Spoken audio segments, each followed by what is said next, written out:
Welcome back, ladies and gentlemen. If you were watching that last match, it was an interesting game of what we call the League of Legends, as eventually AV were able to pick up the win over TM. Yeah, the term Clown Fiesta comes to mind. Yep, you ditto's upside down again, mate. Stop being absolutely all over the place. I don't know how. What the? Oh, you fixed it. There we go. We're Gucci. But really, that was such a strange game because early game was so far in AV's favor, and then they just like gifted it. Like Baron, 4,000 gold, 3 turrets, bottom lane, and an inhibitor, everything. Take it all, TM, they said. And TM still couldn't use that to close out the game. Yep, they could not. TM were trying their absolute hardest, especially Praetor, who, as Coach Cyclone was tweeting and saying, was the scariest 0-0 top laner he's ever seen. I don't disagree. Yeah, he was, but I think at a certain point, Praetor was strong enough to teamfight and actually went for a really aggressive, greedy build with so many offensive items. Like, rumor has it, he's still split pushing in that bottom lane. Just absolutely no regard for what his team's doing at all. So I think that part of the blame of that game does have to be placed on the Fiore's shoulders because whilst, yes, he made a good call to stay bottom lane and drag his team back in it off a great steal from Only, I think that there is also a time where you say, all right, I now have 3 items. I need to go defensive, and I need to be able to team fight with my team. But when we look at that team from TM, the only people that really stood out in that game to me were Only as well as Praetor, and even that wasn't enough. I don't think Shock and Low had great games, and Tegan as well was a very lackluster performance for what we know he can do. Yeah, Tegan had a couple of yellow star moments where he was flashing forward, missing flays. So yeah, unfortunately for Tegan, didn't have the best performance. I would say that Only had a decent game, but once again, some mechanical mishaps as well. I think across the board, you can really point at like stellar performances from a lot of the players, as well as areas where they really definitely need to step up if they're going to take this game too.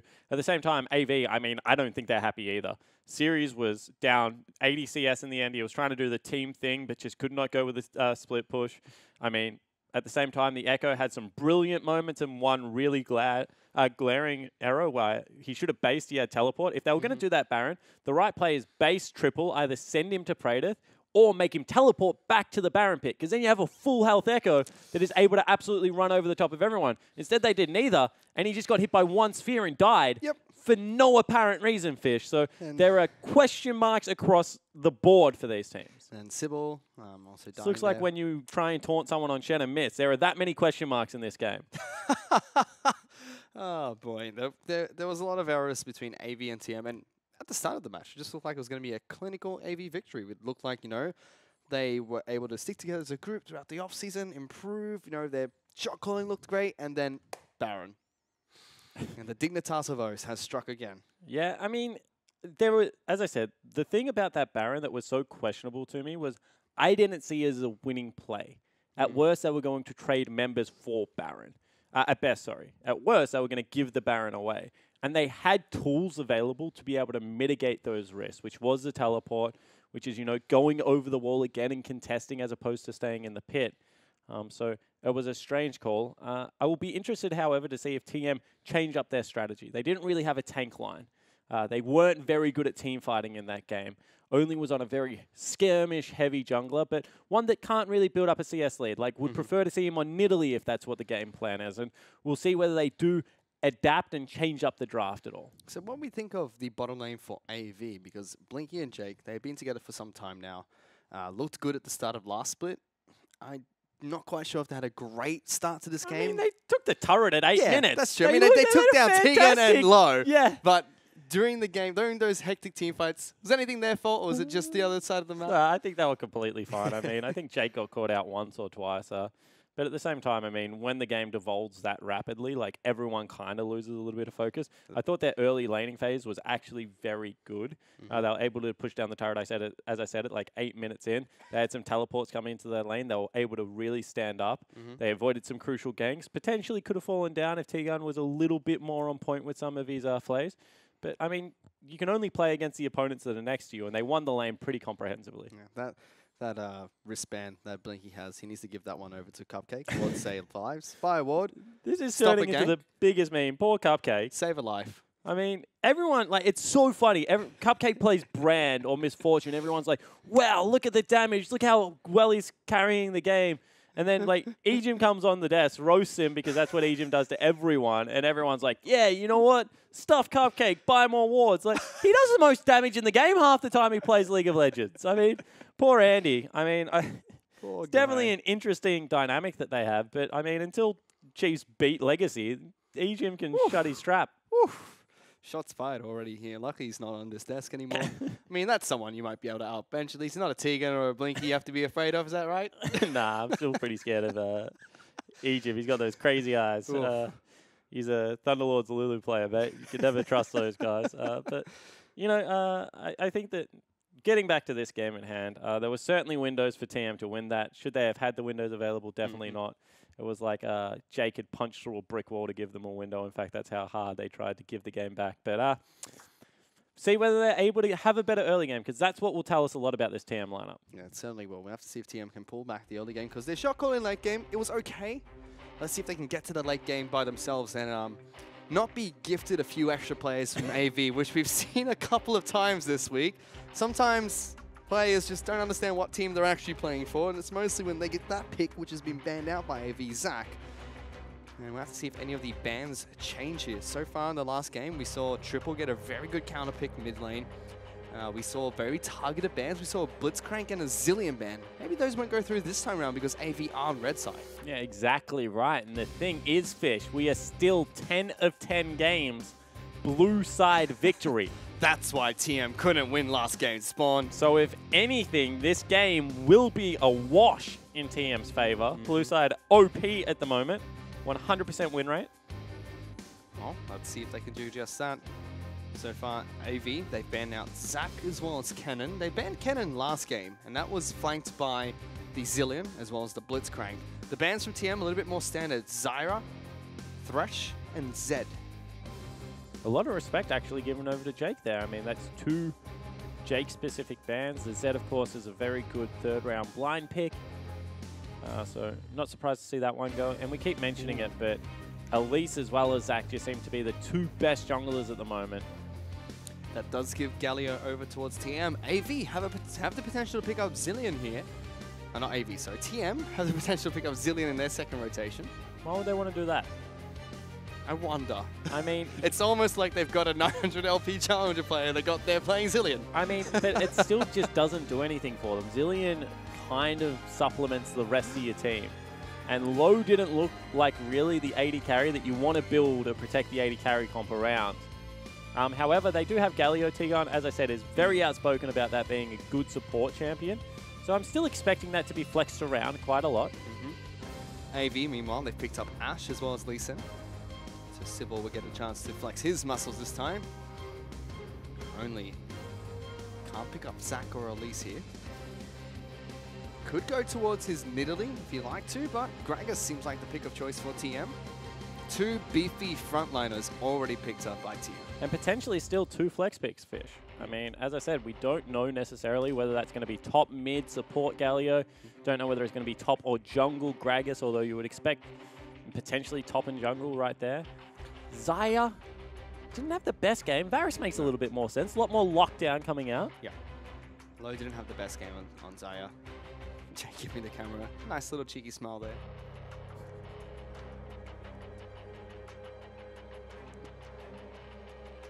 I don't know what you want me to say about it. He smiled. You just looked over at me and I got very confused about what you're trying to imply this one. Syndra is being locked in here for AV. Triple will pick up that champion. Let's see if Shock is going to get the Echo banned away from him, or if he's going to pick it up himself. I mean, we'll see, but we already saw once how good of a matchup that actually is. Triple, of course, very, I guess, proficient on the Syndra as well. He is. He had some very good games, as you said, during the gauntlet going up against Sin. It's going to be Zillion as the first ban. They don't have a zillion bans, but Zillion is one of them. Of course, you can't kill on the Zillion, which might be why they take it off the board. Syndra likes to kill her lane opponent. It does. Could see an Echo ban. Syndra being taken away from Shock. That's the only champion he's shown so far in competitive play. Lulu banned out towards Jake. Karma still left up. That could be TM's final ban. But also, if they're not flexing this Galio as a support, they're taking away potential champions that Tegan can play here. Yep. AV do get first pick in this rotation. Although the Blitz is still available. Ooh. If Fiora banned out, they don't want to repeat of last game.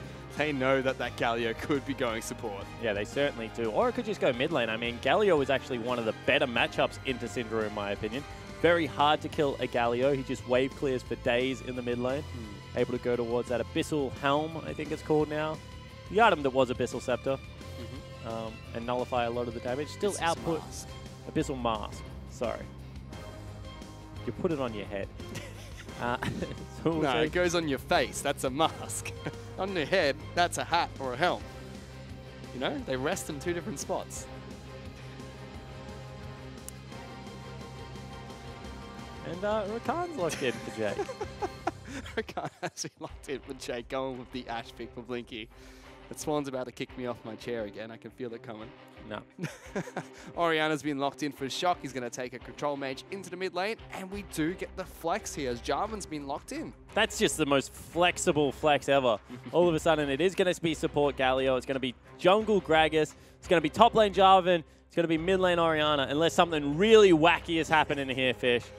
I mean, I don't know if you can get a stranger comp than that, but it's got a lot of R buttons, and we'll see if they can press them together. The series wants to take the interior Crocodile Alligator to the top lane to try and take on this Jarvan. So no flexing coming out from AV in this game. A little bit more stock standard, but TM, much better front to back team comp, and Tegan with the Galio support. It's going to be fun to watch. I mean, the thing about this composition, it really just comes down to Praedyth being able to ult the two carries and then have the Oriana ball on him to be able to blow everyone to smithereens. As long as they stay even here, TM, they have a chance in the team fights. At the same time, a little bit harder to execute out of AV. When you have a Renekton, it's always about being able to get him on the back line or in positions to do damage. Jake going to have to be on point with the knockups as well as the charms. Let's see if they can get that one going for Jake. But lots of initiation coming out from AV. So there's a chance to, as you mentioned. I mean, they've got the Ash Arrow as well as Flash Rakan. So I don't know if that's a lot of... You're going to... Lee Sin Kick is not a reliable form of initiation. It just doesn't come off all that much, especially when you have a Gragas that can knock you out of your kick as well as a ward hop with just a body slam. I mean, I think majority of the initiation is going to have to come from Blinky in this game. Probably. Blinky's going to have to hit those Ash arrows for them to get in on the initiation. I just love that you look at these two team comps and you're like, AV have a lot of initiation. They've got Jarvan ultimate, they've got Varus ultimate, they've got I give up. No initiation this side of Absolutely TM. no initiation. Yeah, it's all protection. You know, just trying to keep low alive in this game, I believe. Or maybe Tegan. He could be the true hard carry of this match. You know what? Thank God for SSDs, because we're about to get on Summoner's Rift really quickly through a loading screen because of SSDs. So they're just a blessing to everyone. Yeah. If you don't have an SSD at home, please get one, because it gets you onto the Rift quicker. It makes it go really fast. No potato computers here at Riot Games. We are on to Summoner's Rift. Was true. We are on to Summoner's Rift for the second match here between TM and Avant Gaming. Avant Gaming currently lead 1-0 against TM. But they had the blue side buff, yes, which is unfair at the moment. Now TM get to pick up the blue side buff, see what they can do with that. 30 seconds until It's AV. They'll be looking to try and be the team that picks up the first 2-0 here. Most of the predictions were going their way. It's already going for quite an aggressive trade here against knock up potential. Doesn't go in. He was looking for it. He decided not to go for the engage. I mean, it looked like he was in range there. Wonder if he's just taking Q and maybe was going for some harass trading. So we have seen Galio top and mid. I believe internationally it has been played support, but I'm not quite sure how or what it brings to the table here in the bottom lane. Curious to see how Tegan's going to play this champion. He's picked up Ignite as well. It seems like he has some form of kill pressure at least. And interestingly enough, the lane matchup that I want to concentrate on at the early stage of the game is going to be Series versus Praedyth. Because Series... Ooh, that's actually cute from Triple. So what Triple just did is he used an orb there, pretending that Sybil has started on the Raptor camp. Gosh, I have absolutely no idea what that was. And it was command attack and missed. Triple didn't even sidestep. But the reason top lane is incredibly interesting for me is because when you have a look at it, Jarvan trades incredibly well onto top laners. However, Renekton can just keep his rage bar here and sustain through a lot. So, aggression early. Yeah, lots of aggression coming out from TM here. Tegan getting a couple of punches down to Blinky and Jake Low taking no damage. Both AD carries going for Warlord's Bloodlust. This is a big change we've seen for quite a few of the AD carries. Yeah, it certainly is a little bit unique. Especially when these two AD carries in particular build Both Blade of the Ruin users, King yeah. first. Let's see how that works for them later on in the match. As Shock misses another command attack. And the big thing for me is, like, generally both of them are double Zeal users as well. And if you don't have Fervor, you just really don't have all that much damage with double Zeal. Fervor just gives you so much late game as well. Scales really well with levels. Yeah. More than a BF sword, I believe, at 18. Series having a chuckle in this lane. Praetor laughs back. But you can see Praetor can't actually approach, and all of a sudden, out of mana, not going to have a great time CSing anymore. We'll go triple. Only's found him, forcing a flash out of triple. No follow-up from Shock. Didn't even get a single Q proc down, which, I mean, they got the flash, just not enough damage to force triple out of lane or to use both his potions. Yeah, exactly right. So we'll see whether that continues. You can see furthermore in the top lane, Series continuing to win out on this. And they have called Sybil up, so a dive is definitely on the table, Fish. And this is a lane that just goes so well for Renekton until Praetor's at least been able to pick up his Tiamat. Lee Sin's nearby. They could go for this. Double dash is available for the Renekton. It's a double buff Sybil. They're going to go in. Praetor has been stunned up. They're going to take the turret first on Renekton. That was clinical from Avant Gaming. Certainly was, and the flash came out of Praetor as well. Absolutely no reason to flash there. It had already been tagged, was definitely going to fall down. Lane's going to bounce back against him, and now it becomes incredibly difficult. This is what you need as a Renekton. You need to turn into that much of a pressure vacuum that not only are you winning the 1v1s, you're bringing up the mid laner, you're bringing up the jungler time and time again, or you're getting pressure onto the turret. He gets a really bad back as well, Praetor. He's gone back to base, picked up a cloth armor, control ward, and refillable potion. So Series gone back. He's got himself Ruby Crystal, long sword, as well as that extra control ward, still holding on to his initial potions. Not good for Praetor at the moment, especially with no summoner spells. And Renekton's is just going to walk back to base. Walk back to the lane. Exactly right. Doesn't have to burn the TP. Already is a full creep wave ahead. Not really that big experience gap to really worry about when you've already got yourself this much of an advantage. Thanks to Sybil. So we check in with the mid lane here. Shock against triple. Shock's been controlling the lane, pushing it in against the Syndra, but has burnt through all his potions. He's also down in CS and quite a lead as well there. He should be able to pick up all these minions. That will mitigate that advantage, but still triple no flash. It's only really 4 CS, and you can see that Triple actually had to use a lot of his mana to get that advantage. So this is going into the turret incredibly quickly. See whether Sybil stops by to leech some experience, or whether actually Orianna can actually shove it in. It does go eventually. You can see that will be a recall as well. So all's okay in the mid lane, a little bit more equal. Bottom lane, of course, dead even. That's what you expect out of Ashe versus Barrett's lane. Top lane.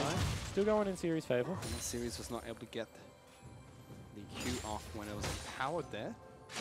Now will. Heals back up quite nicely. No sustain available for Praetor at the moment. A very mana-hungry champion, Jarvan.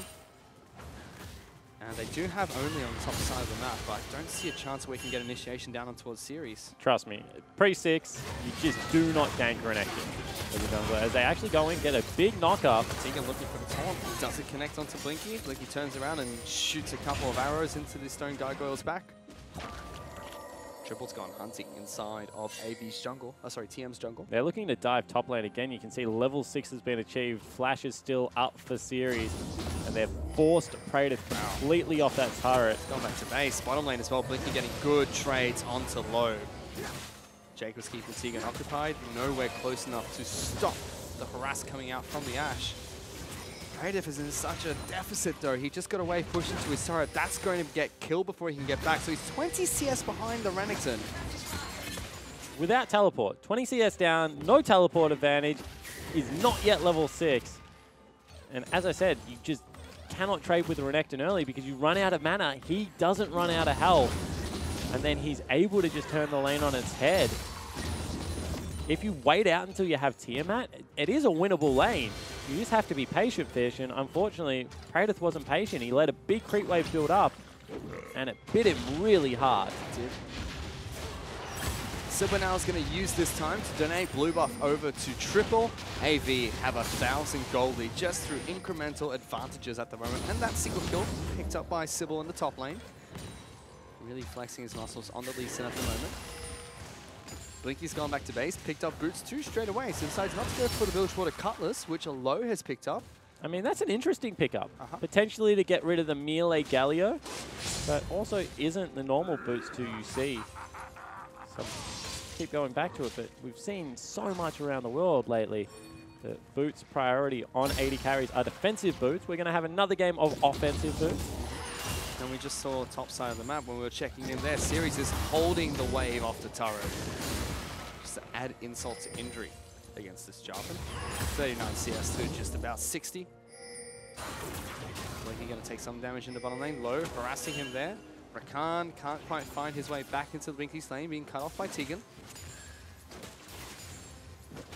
But you can see eventually, just because of the fact that they still didn't know where Sybil started on the map, that they have to back away, they have to give up priority because Only was on top side, handing off blue buff over to Shock. Also still isn't level 6, even though he is up in CS right now only. Sybil has been on level 6 for quite a little bit now, has the ultimate available. Also now going to contest a red buff, it looks like. Will be spotted out by a ward that was placed into the Raptor pit. See if the collapse actually comes out. There's an underway ping coming out from Tegan. He's moving in, but Only's not there. He's trying to take away Raptor King. They do get spotted out by the Asho, but mid lane Shock taking some damage from Triple here. Trades back and forth, both ultimates used. Yeah, actually not a bad trade out of Shock. I mean, the creep wave was pushing in. He's going to be able to secure himself this. Probably will be able to push the next wave and go back as well, so he's not going to lose out on all that much. Bottom lane gets rid of the blast cone that normally gets you over that wall if you're going for the big roam. So really, apart from top lane, TM are doing absolutely fine right now. In fact, they're winning bottom lane. They're winning bottom. They had a small deficit mid lane, but it seems like Shock's been able to even that out. Since Triple was the one that based early, he will be slightly ahead in CS as he collects the last bit of the range minions mid lane. Oh, and Tegan doing well in this lane. I mean, just seems like Blinky and Jake can break through the tankiness that Tegan provides in this bottom lane. Yeah, certainly. And now all of a sudden, Low just has the added sustain that comes out of having a Cutlass as well as Warlords. Oh, you hate to see it. That should have been a killed ward. One of them cancelled an auto. But yeah, Tegan, he was pretty vocal about this yesterday, actually, how he believed that Galio was a good support pick. Might be onto something. Potentially. And also frees up another pick for the top side of the map. I mean, if you can get through laning phase with it, it is good. Oh, of course. The only problem is maybe they would have preferred to have it into the Renekton, who's 40 CS up.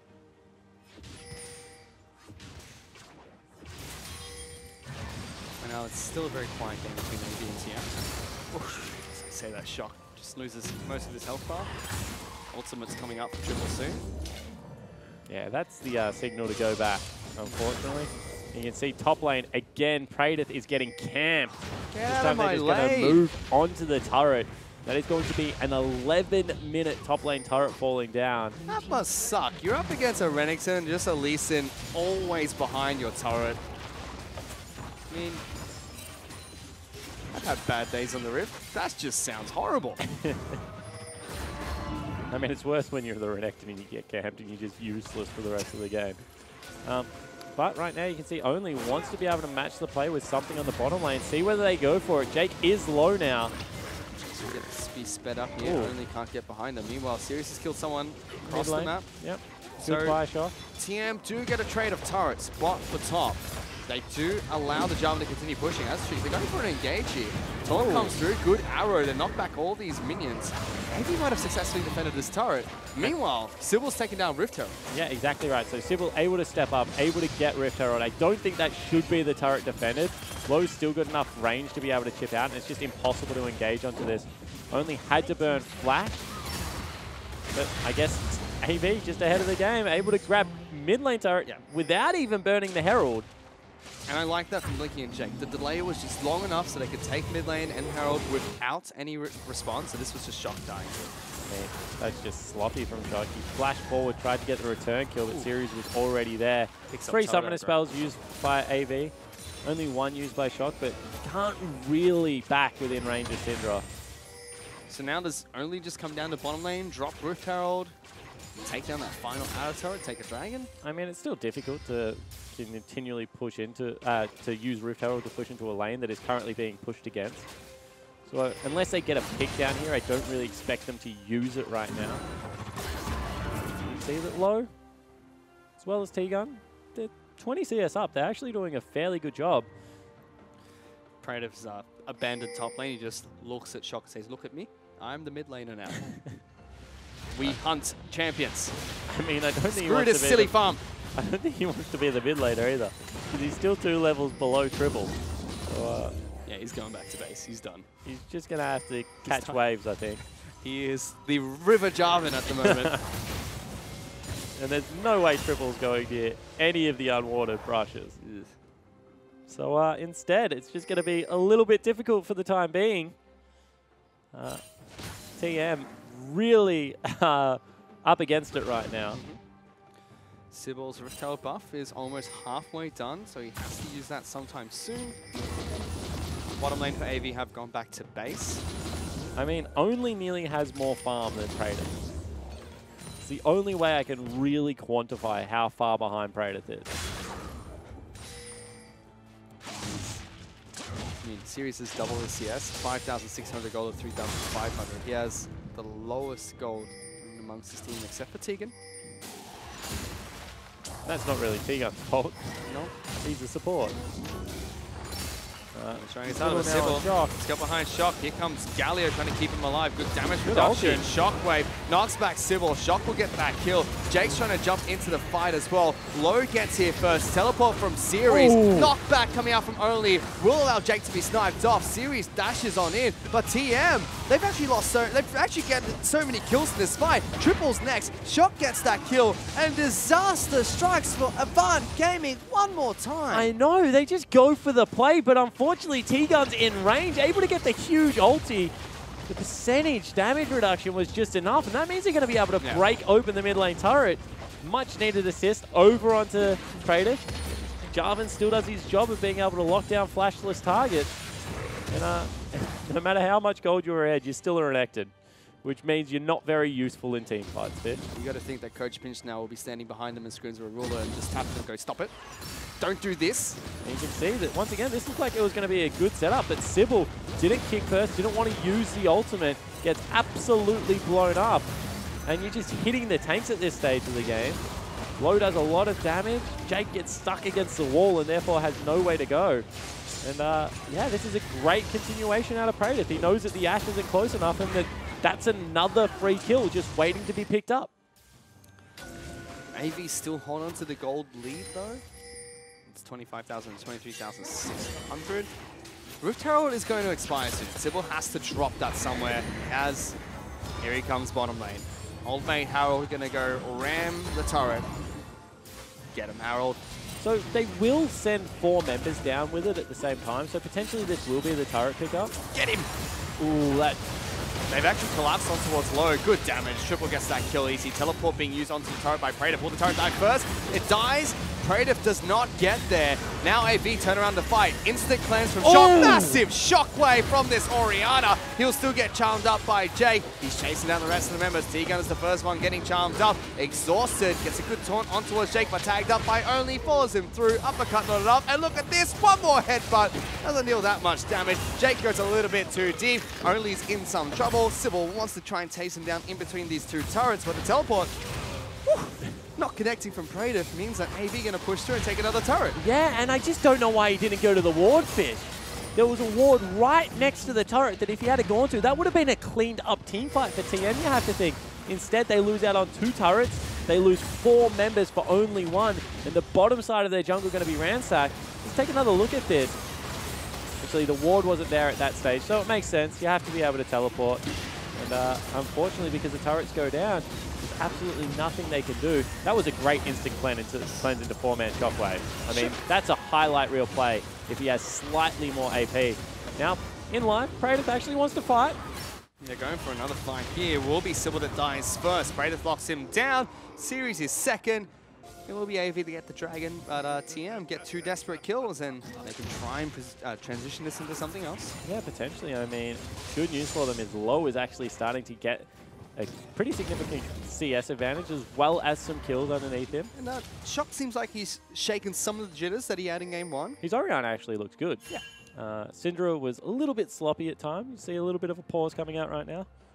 Questionable. Figure out what's going on. Questionable start for Shock, but his mid-game teamfight has been good. Instant cleanses coming out from him. Good shockwaves.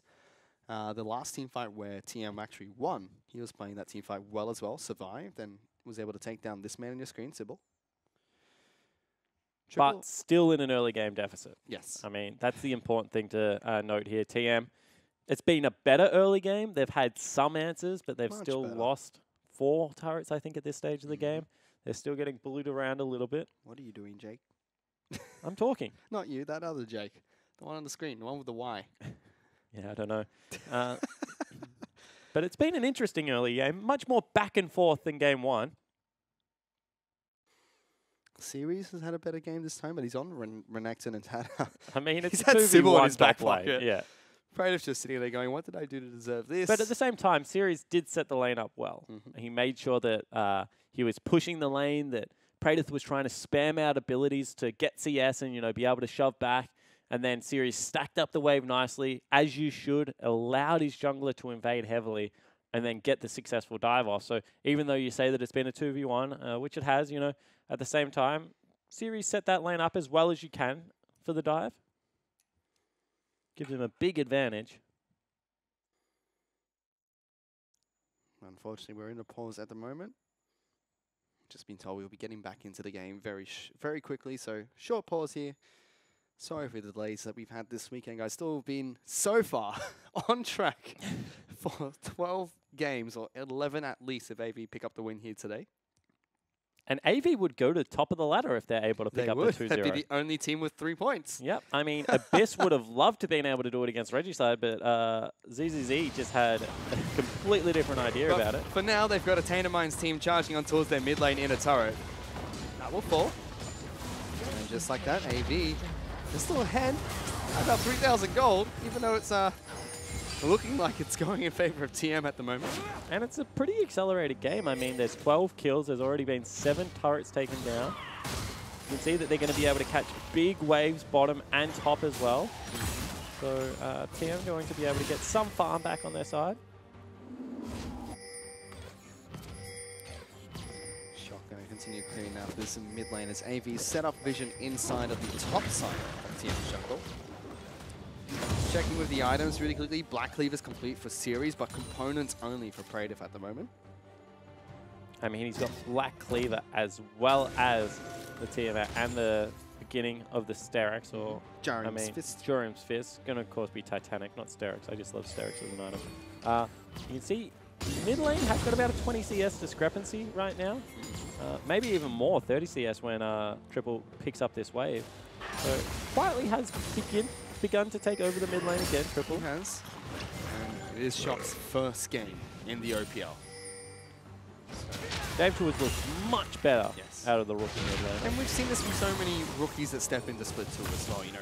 Lots of jitters, lots of nerves. 0 lane experience being thrown straight into an offline environment. I mean, you take a look at someone like T-Gun, like Praetor. They all have that experience. Only was talking a lot at Origin how that event helped him a lot go back into the lane environment really prepared. So if XL5 showed us anything last split, it's that these rookies that come in with absolutely no experience, they can improve drastically throughout the course of a split. Oh, 100%. I mean, you only have to look at 5 to 8, the difference between his teleport plays at the end of the season. Crazy as well. Yeah, crazy. Tegan was very vocal about how he thought he was the most improved AD carry. I mean, that certainly is the case. Was falling down in massive deficits and was able to hold his own by the end of it.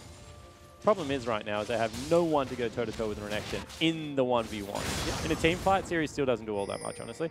But in a 1v1 situation, does a ton of damage. Yep, he just spins right round, baby, right round. That's all he does.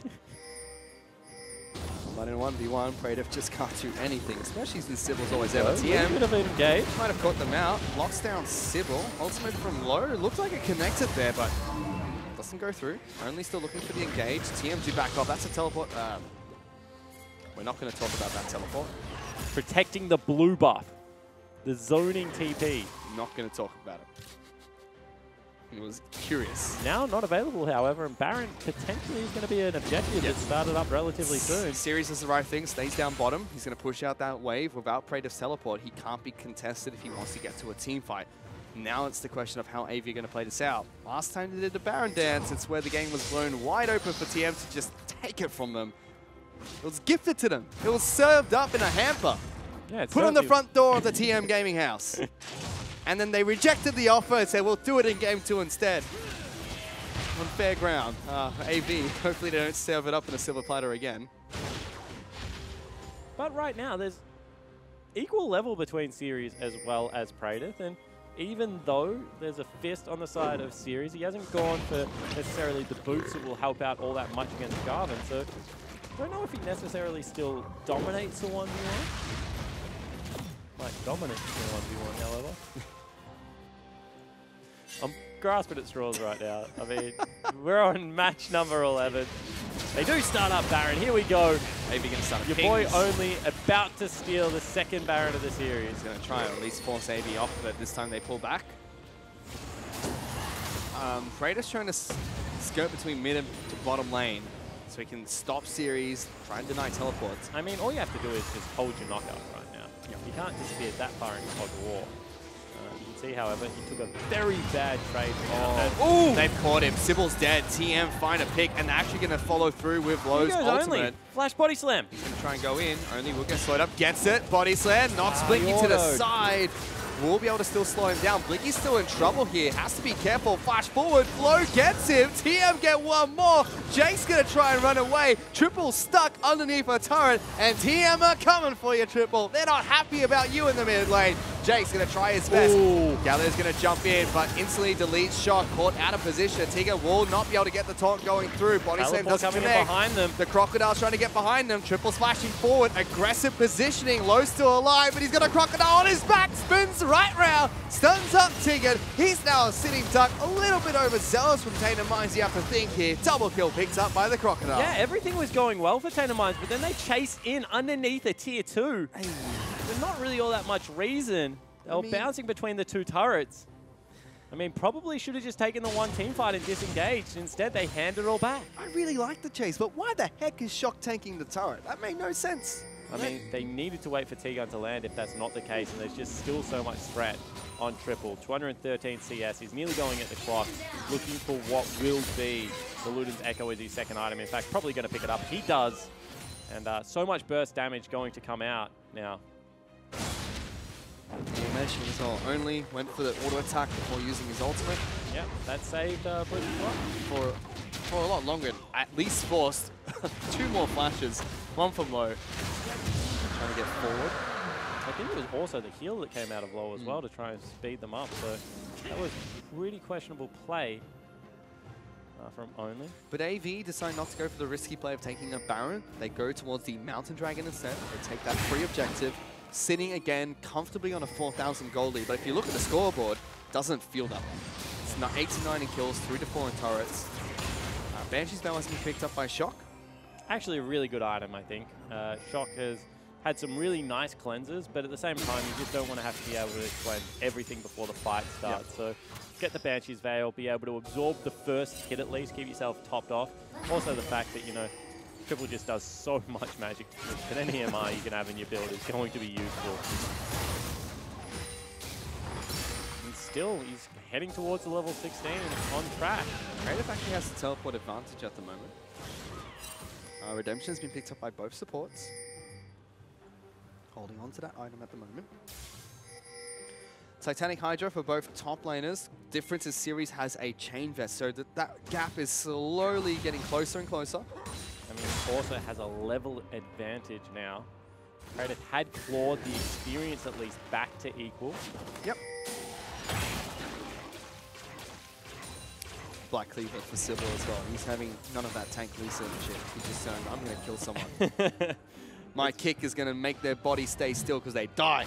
The reason I actually like Cleaver on Lee Sin is purely for the 30% cooldown reduction. I mean, Lee Sin, really is gated by how many ultimates you can get out. Whenever you have an opportunity to ult, you want it to be available. So 30% cooldown reduction just feels so much nicer than going pure tank on it. Also gives you a little bit of kill threat on the back line, as you were saying. AV still setting up to try and ward out this Baron. In fact, that's aggressive from Blinky. Tries to lock down only. Redemption's going to keep him nice and topped up. AV using their own very early. Jake tries to go in for the engage. Only charms up Tegan. That's a very tanky Galio.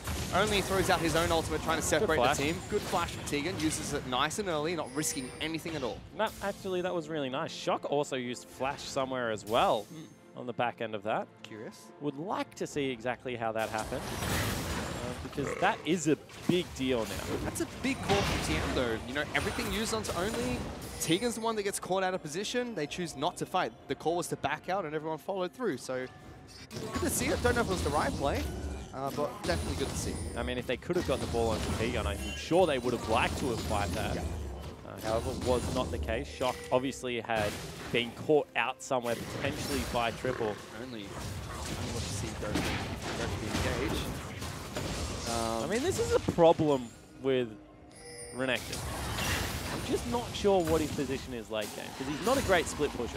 No, he is auto-attacking stun bot, which is annoying. He shoves the wave, and he creates a big zone with dominance. Does a fair amount of damage, but he only has one form of CC. Has a little bit of armor shred through the E.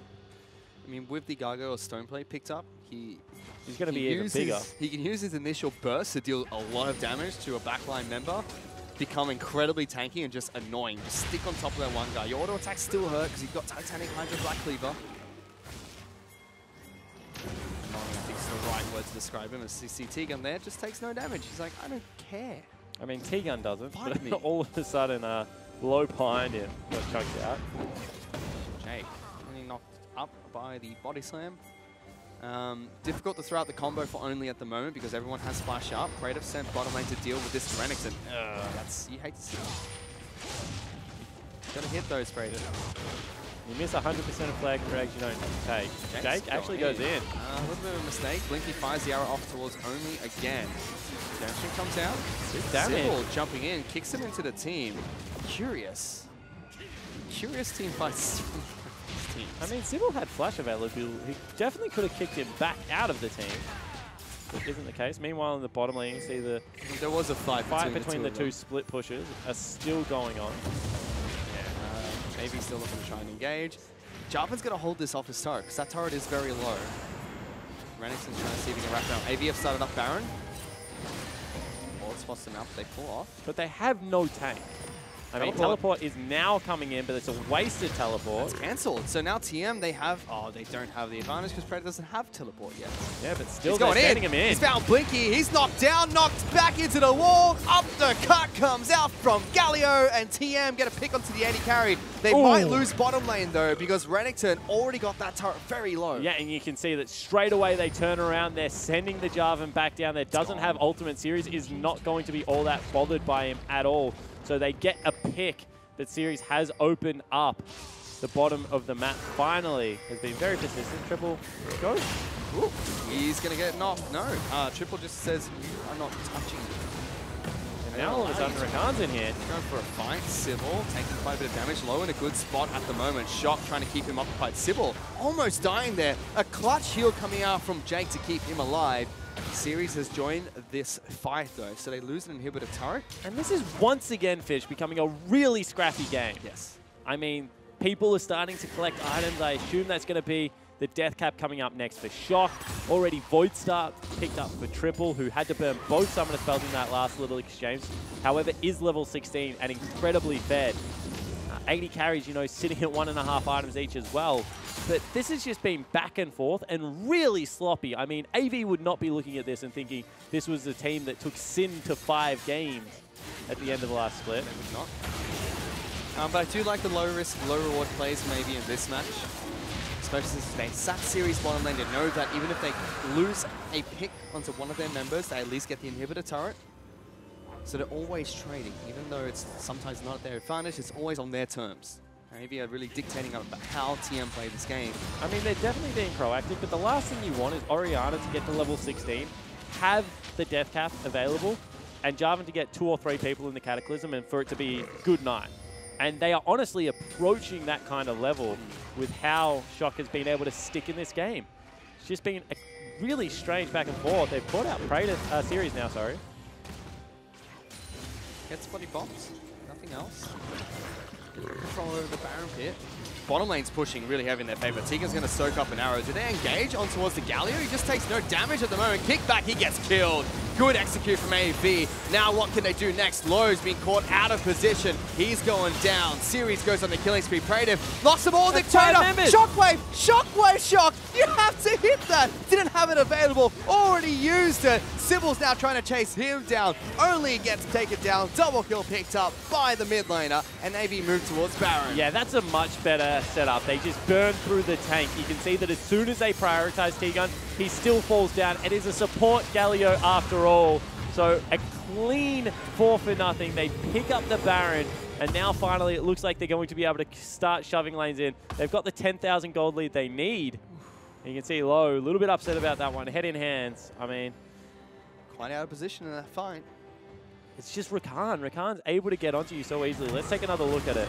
So we see good engage onto T-Gun, kicks through the team, and just absolutely dies. It was only a 2-man shockwave that came out. And as I said, I mean, Rakan at the moment is just an absolute terror.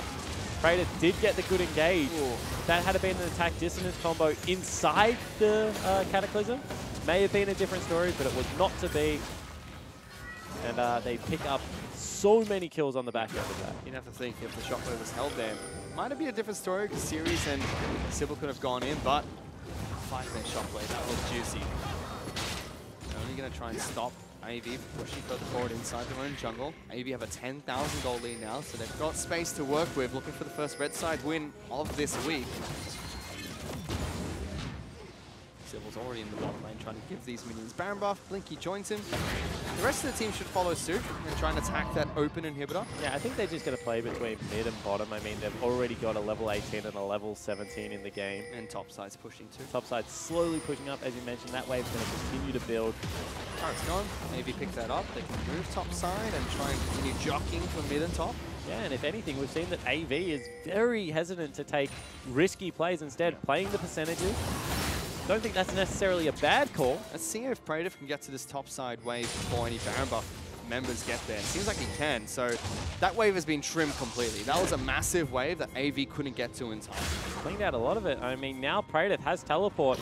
Can actually look to get bottom lane at the same time. Arrow used by Blinky, actually engaged upon, knocked back into the turret. Shockwave only onto the AD carry, but still 3-man taunt. Big talk coming out from Tegan. He's going in. That's Syndra dead. This is a good team fight for TM. Series is trying to do what he can on the back lines. He is a very big crocodile with a Guardian Angel. Tegan's going to get taken out first. Series is the one-man army for Avant Gaming at the moment. Still chasing down the rest of the players. Praetor's trying to go back in. He'll be taken down next. And that was the perfect setup for TM. Just they're way too strong right now. That part of the wall.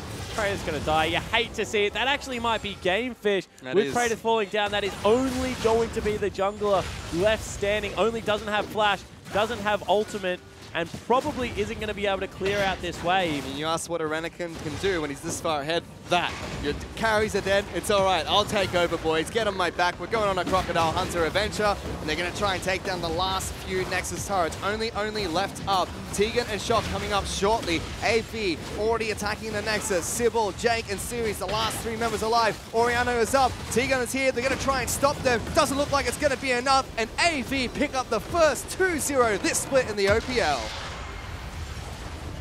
We had to wait 4 series for it. Able to pick it up.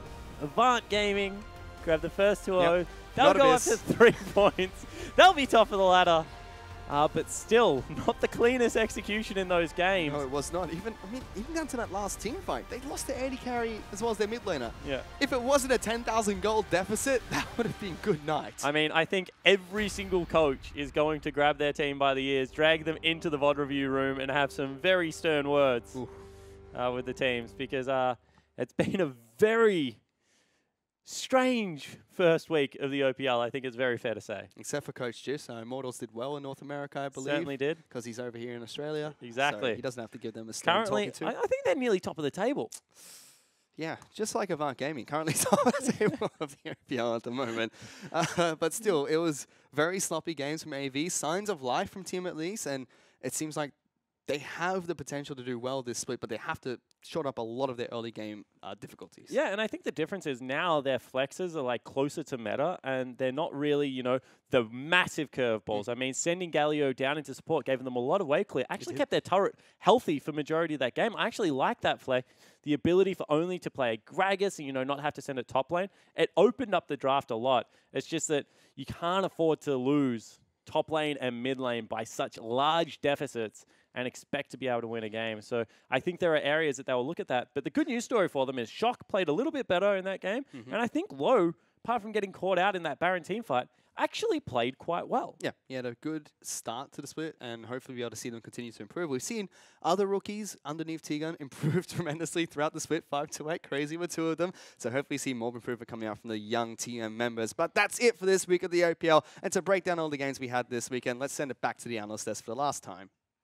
Thank you, Fish. Thank you, Spawn. Well, there we have it. AV go top of the table, Jish, with a 2-0 win over TM. But still, another messy victory for them, and it wasn't clean at all. Yeah, I was saying in between game 1 and 2 that there was actually no real winner of the first game. And like, despite getting a 2-0 win, I feel like that AV definitely, they'll be thankful that they won it. But Absolutely. I think that they've got a lot to review, and that depending on who they have next week, I think they have a lot to improve on too. Yeah, if do you think TM would be heartened by today's result? I mean, it's a 2-0, so they've got to feel pretty bad, but there are moments of life. I think Tane had played pretty well. Well, they never played good, but for a new team, Yeah. You got to give him a chance. In And context, there yeah. is signs of life, and I hope they work on it and improve throughout the split, because I feel like they can be a real competitor in the OPL instead of the bottom team who just doesn't care. So I hope they are a middle of the pack team who genuinely wants to try win. Yeah. Yeah, and I think we just saw the players shake hands sort of thing. Only had a big smile on his face. Low had a smile on his face as well. Sorry, I think the 2 new players for TM played reasonably well in their first game. So I think there's definitely good things to take from this series progressing onwards for the rest of the split. Yeah, well, a player who I think Fish described him as, they're going, get on my back, we're going on a crocodile hunting adventure, which didn't make any sense because obviously he was the it's not important. Sirius is standing by right now with Jake for the interview, so let's throw it over to Spawn right now for that. Thanks so much, Hingers. I'm standing next to the victorious series top laner of AV, of course, now top of the table in the OPL. First off, congratulations. But let's start on, I'm a little bit of a downer. Let's start on the game 1. Okay. What the heck was that Baron call? I mean, what can I say, mate? We just thought we could finish it, and apparently we couldn't. There's not really much else to say. It's just a bad judgment call, and yeah, we paid for it. I mean, but at the same time, you have to be really impressed with Triple in this series. Got the counter pick game 1, as well as the Syndra in game 2. Absolutely nuts. I mean, how good is Triple in the mid lane? Yeah, Triple's amazing, and we knew that Shock's champion pool is quite weak, so we were aiming to abuse that from the start, and I think it really showed, especially in the first game. And yeah, Steven just popped off, or Triple rather. Yeah, and then game 2, you pick up Renekton, you abuse the Java matchup, something that we've seen a lot internationally, calling Sybil up into the lane. How is the meshing between you and Sybil going? And, did go into Korea together help out in that? Well, when we went to Korea together, we all played kind of individually. There was a lot of individual focus, but I think upon returning, I feel like our game knowledge just individually has improved so much more. So there doesn't really need to be a lot of like duo queuing or anything like that to have the synergy. It just comes naturally with being better players. All right, cool. And, at the end of the last split, you guys went to 5 games versus Sin, just secured the 5th place. It nearly was the dream run through the gauntlet. I mean, now that you guys have had a little bit of extra time together, what are the goals of this split? What are you hoping to achieve? I mean, we're aiming to win, go to Worlds. That simple? That simple. All right, well, congratulations on being top of the table. We'll send it back to Hingers and the guys at Dex to close out the night. AV, after that win top of the table, they're aiming to win it all and go to Worlds. Very confident from series given the sloppy play. And, well, no, I don't mean, but I was going to broaden it out and say every team, like Spawn was saying on the cast, every team would have things they want to work on after this first week of the OPL. I feel like, and feel free to comment on this, this is an open question to the table. I feel like everyone coming off the back of Origin, it would mean that there's been a lack of preparation perhaps going into week 1. You guys agree? Yeah, I think I agree with that. A lot of the Oceanic teams, like a lot of them, or 3 of them specifically, I think went to Korea and then straight into Origin, and then so haven't been playing with their actual rosters for too long, maybe a week and a bit sort of thing. So a lot of the games, as we saw, were messy from today and yesterday. So I think that can be attributed a lot to the lack of practice and lack of cohesion, I guess. Well, let's take a look at this draft. In particular, I want to look at this Galio pick. We're still leaving it up, and it's lost. It's certainly taken a chunk out of its win rate here in OS. A couple of Galio games being lost. When you look at this, I was interested to see the first picking Ash into Galio, but you were defending that, Jim. Oh, no, no, well, it wasn't like the first rotation, Ash and the Lee Sin. I think the first pick Galio from TM makes a lot of sense. Yeah. Obviously, a very strong champion. Ash, good AD carry. Blinky plays it a lot and good engage. Obviously, Lee Sin, Elise is banned, so Lee Sin, good solid all-around jungler. The thing I do want to note that a lot of people might not think about too much, in the support position, the Karma, the Lulu, the Thresh, the Zyra were all banned, right? And we were sitting upstairs, like, watching T-Gun, like, hoping he comes up in the player cam, like, is he going to pick Blitzcrank? Because I thought that the TM were going for the bait, because Jakey is just, Jake, I always call him Jakey, is just, like, known as, like, the Nami guy. Yeah. I thought they were baiting the Nami so that they could pick the Blitzcrank into that. But to be honest, I think the Rakan was really smart, because Rakan into the Blitzcrank is so good. Like Blitzcrank pulls your ally in, and then that ally just becomes your engage, and you Rakan E shield him, and then they all just like group up on the hook, and then you get like a 5-man knock-up sort of thing. So I think the Rakan pick there was super smart. Denies the Blitzcrank, and then obviously TM were just planning on flexing the Galio anyway. I say flexing the Galio as Goon was flexing his muscles in Champ Select. But I think it was a very interesting draft, and I think there was like cool things from both sides in the Rakan and the Galio. And the Galio flex. All right, well, let's take a look at a replay, Ejim, because once again, AV took an early lead, but still looking sloppy from them in the mid game. As we bring this up. Yeah, I think as we bring this up, the game state, AV is obviously ahead. They had a big lead. In the top lane, diving that early. They get a good team fight mid. It's actually, I think, a different fight than I was thinking about. But yeah, Renekton TPing in, I don't know, got a big advantage. 60 CS up right now, bit of a monster. Yeah, like yeah, you can take it away. Yeah, I think the main problem with this play is that Blinky's farming bot lane, and they've got priority in top lane. So AVM forcing a play mid, but they don't have priority. And because TM have the priority, they can counter-engage. And because they didn't 100-0 anyone, they just win the fight. Right. So I think this was a big turning point for TM because they were actually behind heavily in top. Because it goes back to the point I said before when Sybil only liked to trade sides. Yeah. And only never got anything bot, but Sybil got, only never got anything bot, but Sybil dived the Jarvan top and then got him behind. The Renekton just snowballed out of control. And that team fight was mainly AV's fault, but TM punished it really well. It was just basically a repeat of the first game, right? We saw AV have like a pretty strong early game, and we were like, oh, okay, this will be like the clean 2-0 that we sort of predicted. And then they get into the mid game. There's like this sort of start of a skirmish. They look a little bit shaky. TM turn it around. Like there's the chance of the comeback, and you're like, oh god, we're gonna be here for like another hour and a half. Like here comes game 3. But no, like I guess like obviously coming off stage after game 1, AV would have been literally looking in the mirror, slapping themselves, being like, what are we doing? Like wake up! Like this is easily our game to win. So I think that they did turn that one back around. Well, speaking of turning things around, it is week 1, and all the teams are going to be wanting to turn things around from this week 1. So let's take a look at something that TM can be working on, which is just an overextension through the jungle. Jim, I think this is the replay you want. Yeah, this is the one I was talking about. I think that's my bad. My apologies. Yeah. But prior to this, we've seen, I think it was Jarvan getting picked off. No, sorry. They got a pick in the top side jungle. Yeah. And this is a mistake a lot of teams make when they fall behind. As we're watching, TM have just like, instead of like taking the pick and resetting, they've dove the top lane. Series has got his TP up.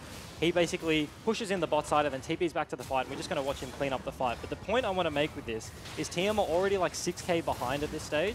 And then like, you need 2 team fights or 2 big wins to get back in the game. One to stabilize the game, and then one to take that stabilization into a victory, right? So like they've got the pick in their topside jungle. They got 2 picks, I think, and then like they overchased it. They kind of like got a bit of cake and then like decided it was really good and then just devoured the whole thing instead of just waiting, right? Like they just wanted everything, and so like they just overchased instead of stabilizing, resetting, and then looking for the victory in another 5 minutes, sort of thing. Setting yourself up for more cake. Yeah, I was just gonna say it's like sort of picking back up your point. It's like they were playing to win the game at that point, and it actually wasn't their game to win. You have to play to not lose for a while, right? And then once you sort of stabilize it, you can start playing to win the game. Once you get ahead, get more ahead. You had no right to play to win the game just there. Yeah, don't try and end. From a chase through the jungle. Yeah. All right. Well, any closing thoughts on this game before we move on to schedule? Anyone else make any final comments? I mean, you've seen a whole week, a whole entire round now. Direwolves looking very strong, I feel, out of the top of this. Anyone else got any other comments want to make as we round out this round? Yeah, Jish, I think Korea served triple pretty well. Yeah. He's had two back-to-back really good performances. Absolutely. And not to say he was like a bad mid laner last split, but he definitely wasn't like among the top 3, I'd say. So I think, yeah, looking to this split, let's see how far he can go. Yeah. All right. Well, all right. Let's take a look at the schedule then, shall we, for next week, because we have round 2 coming up very soon. Direwolves, your boys, Destiny, they're going to be taking on Regicide. Legacy will take on AV. Chiefs, featuring EGM and maybe a new coach, will be taking on Abyss. And Sin versus TM. What are you giggling about? I mean, who knows who it could be? Because Volt tweeted out he's going back to uni, so who knows who it could possibly be taking the mantle of the Chiefs coach. I mean, obviously it'd be good if they could work with someone they've worked with before, but who knows? I mean, nothing's being confirmed. I mean, Jake's casting. It can't be him. Huh? Exactly, can't be Jake. I mean, Raz is busy with the LPL, so who knows who it could be. Nothing. All right. Well, we'd like to, from me here and to the Raz viewers, we'd like to thank our guests, Jish, Ejim, and also Destiny for being here. And we'd like to thank you at home for watching, and we will see you next week. Good night.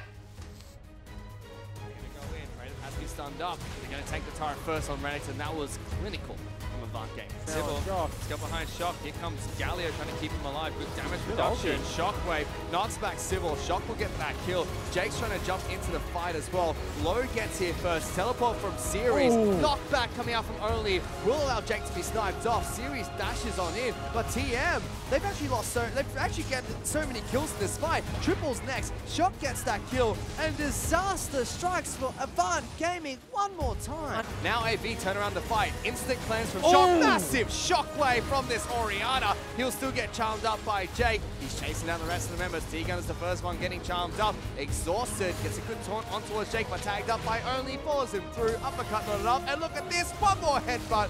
Doesn't deal that much damage. Blinky's still in trouble here. Has to be careful. Flash forward. Flow gets him. TM get one more. Jake's going to try and run away. Triple stuck underneath a turret. And TM are coming for you, Triple. They're not happy about you in the mid lane. Jake's going to try his best. Galio's going to jump in, but instantly deletes Shock. Caught out of position. Tiga will not be able to get the taunt going through. Body slam doesn't connect. Behind them. The Crocodile's trying to get behind them. Triple's flashing forward. Aggressive positioning. Low still alive, but he's got a Crocodile on his back. Spins right round. Stuns up Tigan. He's now sitting duck. A little bit overzealous from Tatum Mines. You have to think here. Double kill picked up by the Crocodile. Yeah. A kickback, he gets killed. Good execute from AV. Now what can they do next? Low's been caught out of position. He's going down. Series goes on the killing spree. Praetive knocks them all. Dictator. Shockwave. Shockwave Shock. You have to hit that. Didn't have it available. Already used it. Sybil's now trying to chase him down. Only gets taken down. Double kill picked up by the mid laner. Big talk coming out from Tegan. He's going in. That's Sidra dead. This is a good team fight for TM. Series is trying to do what he can on the back lines. He is a very big Crocodile with a Guardian Angel. Tegan's going to get taken out first. Series is the one-man army for Avant Gaming at the moment. AV already attacking the Nexus. Sybil, Jake, and Series, the last 3 members alive. Orianna is up. Tegan is here. They're going to try and stop them. Doesn't look like it's going to be enough. And AV pick up the first 2-0 this split in the OPL.